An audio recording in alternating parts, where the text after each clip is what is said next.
Pourquoi la France fonce dans le mur? Petit A, à cause des manifestations du peuple. Petit B, à cause de l'incompétence des élites. Ou alors la réponse C, la réponse juste après. Où va tout cet argent?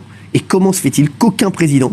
Les mecs, quand le mec est président, il est intelligent quand même. Je suis désolé, on n'a pas eu des balades. Nicolas Sarkozy, mais il y a des manifs, des François Hollande, monter, voilà, on l'aime, on l'aime pas, mais c'est pas une banane. Arrêtez.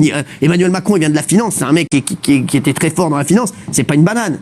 Pourquoi personne n'y arrive? Là, il y a plusieurs choses qui vont pas. Donc ça parlait d'où allaient nos impôts et il y avait un peu comme digression. Hanouna, il comprenait pas, premier degré. Enfin, comment ça se fait que l'argent est géré comme de la merde, que le pays s'effondre comme pas possible. Et il se demande, mais pourtant nos présidents sont compétents, c'est pas des merdes et tout. Et ce qui est marrant, c'est qu'ils se posent jamais la question de se dire qu'en fait, oui, ils sont pas cons, mais que c'est juste parce que c'est des intérêts en fait, et que c'est du business, et que les présidents, ils sont pas à la tête du pays par hasard. Ils ont pas été à la tête du pays grâce au peuple. Nous, on a voté, mais pour qui ?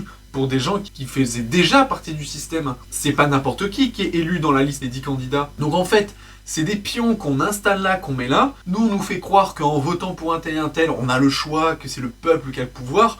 Or, pas du tout. Et après, une fois au poste, les présidents, ils rincent tout simplement tout le système qu'il a mis là. Vraiment, faut être complètement con pour ne pas comprendre ça. Pourquoi personne n'y arrive? Parce qu'il y a des manifs tout le temps. Ah oui. Donc c'est dès quoi le qu'on problème?